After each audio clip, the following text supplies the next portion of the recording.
एक बॉल को जब तक मैं किक ना करूं तब तक वो मूव नहीं होगी। एक गेट को जब तक मैं पुश ना करूं तब तक वो ओपन नहीं होगा।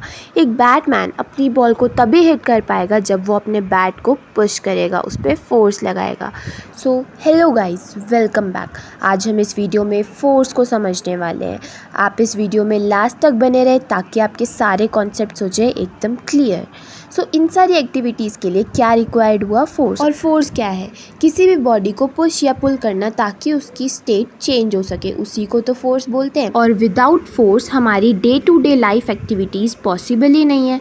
अब हम देखते हैं effects of force. First, force change करता है स्टेट ऑफ बॉडी को फ्रॉम रेस्ट टू मोशन और मोशन टू रेस्ट। जैसे हमने आती हुई बॉल को रोक लिया और रेस्ट पे पड़ी हुई बॉल को हमने मोशन में लाए ड्यू टू फोर्स।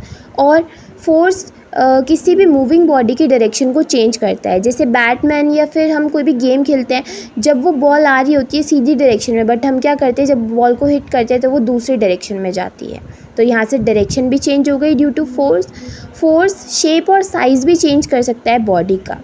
जैसे हम रबर बहुत ज़्यादा इलास्टिक होती है, हम रबर को स्ट्रेच करते हैं, उसका शेप चेंज हो जाता है। रोटी का एक डो लेते हैं, बट हम उसको जब बेलते हैं तो क्या होता है, उसका साइज़ इंक्रीज़ हो जाता है। ये भी किस लिए हो रहा है? ड्यू टू फोर्स हो रहा है। Force speed of a moving object भी चेंज कर सकते हैं। जैसे यहाँ पे एक गर्ल स्विंग कर रही है, जितना ज़्यादा मैं उस पर फोर्स लगाती रहूँगी उतना ज़्यादा उसकी स्पीड इंक्रीज़ होती रहेगी। सो ये सारे इफ़ेक्ट्स ऑफ फोर्स थे। अब हम पढ़ते हैं स्ट्रेंथ ऑफ फोर्स के बारे में। सो स्ट्रेंथ ऑफ फोर्स डिपेंड करती है मैग्नीट्यूड पे।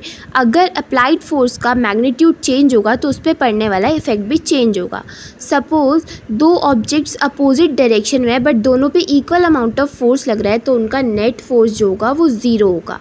और अगर एक ऑब्जेक्ट पे मैं ज़्यादा फोर्स लगाऊं एज़ कम्पेयर टू दूसरे ऑब्जेक्ट के, जैसे कि अगर एक तरफ से मैं 10 न्यूटन का फोर्स लगा रही हूँ, एक तरफ से 5 न्यूटन का फोर्स लगा रही हूँ, तो वो जो नेट फोर्स निकलेगा वो ऐड करके निकलेगा क्योंकि वो दोनों सेम डायरेक्शन में है।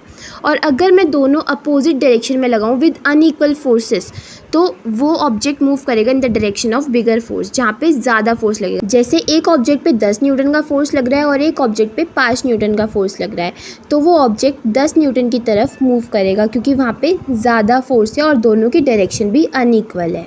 अब हम पढ़ते हैं यूनिट ऑफ फोर्स के बारे में। तो फोर्स होता है मास इंटू एक्सेलरेशन। मास की यूनिट होती है किलोग्राम और एक्सेलरेशन की होती है मीटर पर सेकंड स्क्वायर।